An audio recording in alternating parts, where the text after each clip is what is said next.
मुख्य चुनाव आयुक्त ज्ञानेश कुमार को पद से हटाने के लिए जो नोटिस विपक्ष ने संसद में दिए थे, उनका आखिर हुआ क्या? ज्ञानेश कुमार को हटाने वाले वो नोटिस स्वीकार हुए या नहीं? तो ममता की पार्टी टीएमसी के सांसद डेरेक ओब्रायन ने इसको लेकर बहुत बड़ा अब खुलासा कर दिया है। ममता के सांसद ने एक बड़ी चूक बताते हुए बीजेपी और चुनाव आयोग की मिली भगत को दोबारा से उजागर कर दिया है। आखिर ज्ञानेश कुमार पर विपक्ष के लाए महाभियोग प्रस्ताव की प्रक्रिया में मोदी सरकार अब क्यों घिर गई है?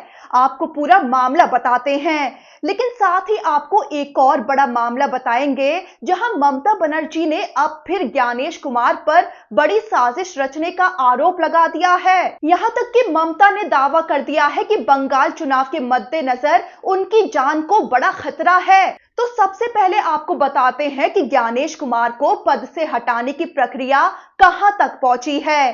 तो ममता की पार्टी टीएमसी के वरिष्ठ सांसद डेरेक ओब्रायन ने सामने आकर इस मामले पर बहुत बड़ी बातें बता दी हैं। डेरेक ओब्रायन ने गंभीर सवाल खड़े किए हैं कि मुख्य चुनाव आयुक्त ज्ञानेश कुमार को हटाने के लिए दोनों सदनों में जो नोटिस दिए गए थे, उनको लगभग 2 सप्ताह बीत चुके हैं, लेकिन अब तक इस मामले को संसद के पटल पर स्वीकार ही नहीं किया गया और यहां तक कि नोटिस में कोई कमी के संकेत भी नहीं दिए गए जिसके दम पर इन नोटिस को अस्वीकार किया जा सके।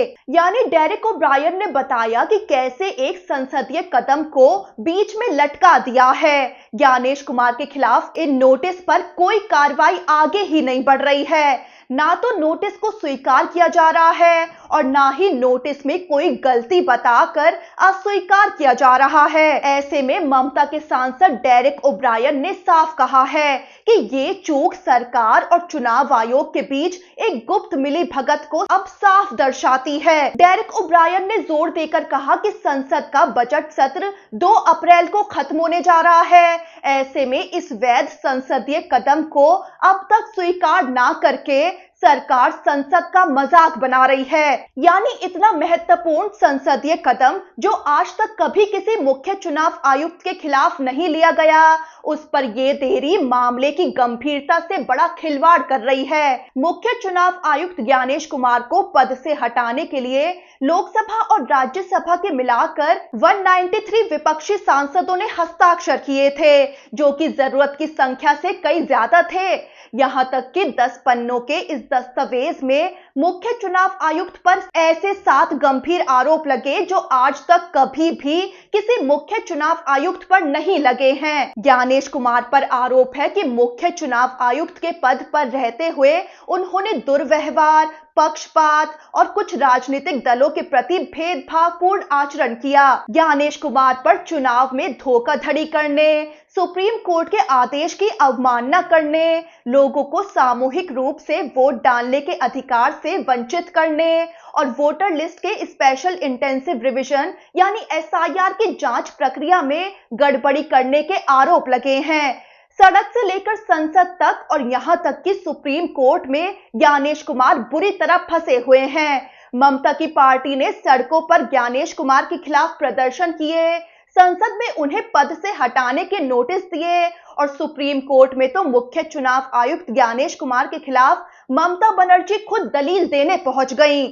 ममता ने साफ कहा है कि ज्ञानेश कुमार एसआईआर प्रक्रिया के नाम पर बीजेपी की मदद कर रहे हैं। वोटर लिस्ट में बदलाव करके बीजेपी को चुनावी फायदा पहुंचाया जा रहा है। लेकिन मामला इतना गंभीर होने के बावजूद अब तक ज्ञानेश कुमार को पद से हटाने वाले नोटिस पर कोई एक्शन नहीं हुआ।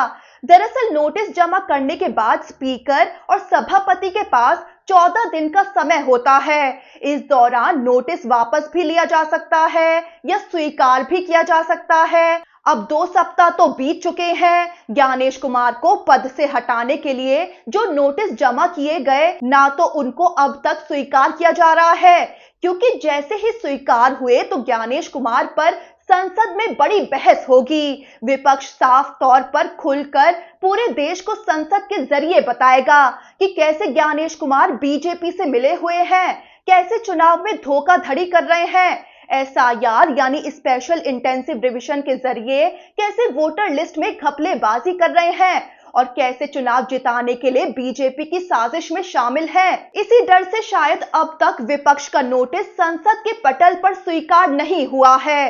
लेकिन बड़ी बात यह भी है कि नोटिस को अस्वीकार भी नहीं किया गया है। अब उसके लिए भी कोई कमी और गलती तो बतानी ही होगी कि आखिर नोटिस क्यों खारिज किया जा रहा है। आपको यहाँ बड़ी बात बताएं तो विपक्ष ने बड़े बड़े वकीलों की मदद से ज्ञानेश कुमार के खिलाफ ये नोटिस तैयार करवाए थे। इसका मकसद ये था कि कोई गलती या कोई कमी बताकर इन्हें खारिज न कर दिया जाए। अब शायद विपक्ष की इसी तैयारी के चलते ज्ञानेश कुमार के खिलाफ इन नोटिस को खारिज नहीं किया जा रहा है।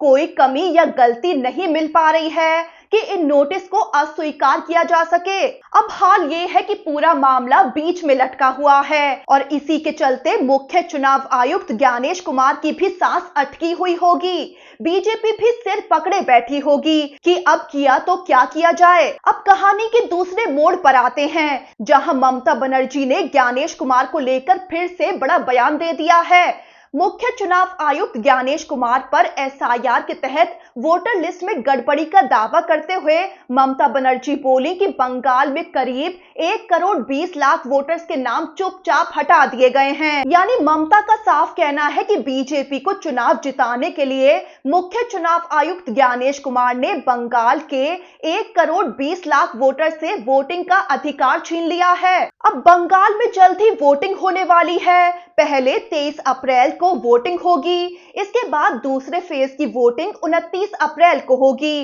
इसके बाद 4 मई को नतीजे सामने आ जाएंगे। लेकिन इसी के साथ सभी की निगाहें मुख्य चुनाव आयुक्त ज्ञानेश कुमार को पद से हटाने वाले मामले पर भी टिकी हुई हैं, क्योंकि चुनाव के मद्देनजर अगर संसद में ज्ञानेश कुमार पर बहस हुई तो चुनाव में बीजेपी को बड़ा नुकसान होना तय है। और शायद यही वजह है कि ज्ञानेश कुमार को हटाने वाले नोटिस अब तक स्वीकार नहीं हो पा रहे हैं।